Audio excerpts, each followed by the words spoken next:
Misaka na sa 57 ang natala namatay sa trahedya nga nahitabo sa Baybay City sa probinsya sa Leyte. Dugang mga namatay na ugkat karon sa nagpadayon nga search and retrieval ug rescue operation. Ato makauban pagbalik live si Nico Sereno nga nanukad didto mismo. Nick? Yes, Lan, miarang-arang na ang kahimtang sa panahon din sa Baybay City karong adlaw human sa pipila ka adlaw nga sunod-sunod nga pag-uwan-uwan maong gipadayon ang search and rescue ug retrieval operations sa mga biktima sa halapad nga landslide ug pagbaha.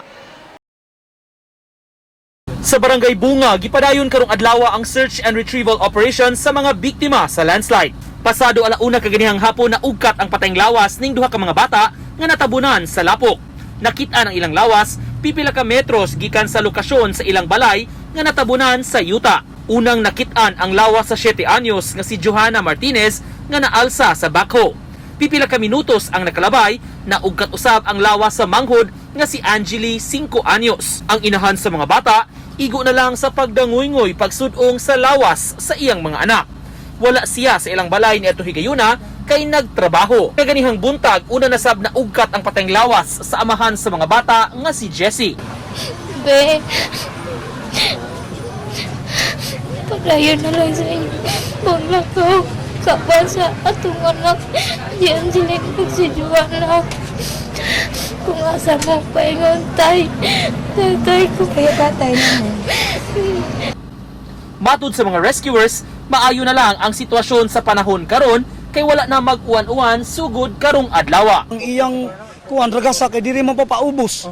O dili pwede makuha na to og kung asa dapit sila kay ang porsyon sa ilang balay dito kay adito man ang mga ang ilang mga atop, mga kuan. Sa Barangay Bunga lang, dunay 16 na tanan nga naugkat nga mga patay.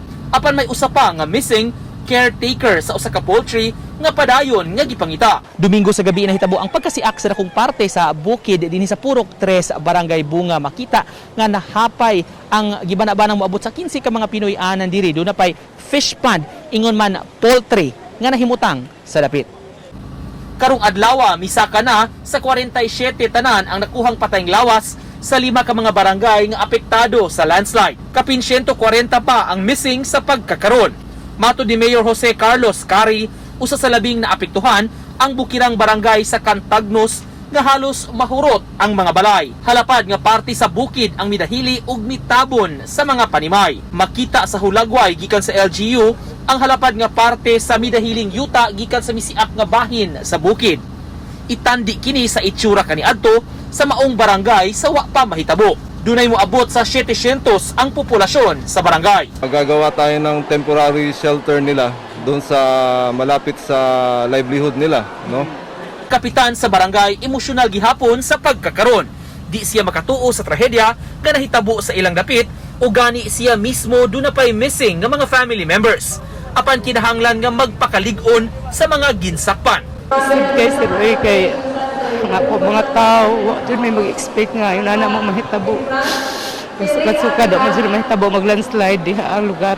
Si Johanna, usa sa mga survivor sa landslide, natabunan sab sa yuta, una ma-rescue. Missing pa karon ang iyang duha ka mga anak ug nakit-ang patay ang iyang pares. Ang iyang 10 anyos nga anak nakaluwas sa trahedya. Pag buto, dito na ko sa ilawom sa yuta. Tapos dugay pa ko hintungan, nagkuhan pa ko sa ilawom. Sa eskwelahan sa Baybay nga nagsilbing evacuation center, mibisita kaganiha si DSWD Secretary Rolando Bautista. Mipasalig siya sa tabang sa gobyerno sa mga nabiktima. Miapod-apod sab sila og financial aid alang kanila og DSWD relief kit.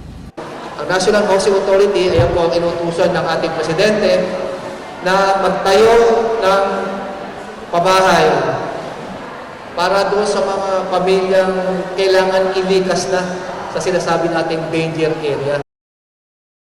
Lan sa mga buot mo padangat og hinabang alang sa mga biktima sa nahitabo dinhi sa Baybay City, mamahimong i-drop off dinhi sa ilang eskwelahan nga may evacuation center ug mamahimo sab sa pipila ka mga barangay halls ug sa uban nga mga lugar mga mi-organisar og lain-lain nga mga relief campaign alang sa tanan nga mga biktima. Lan? Salamat, Nico Sereno.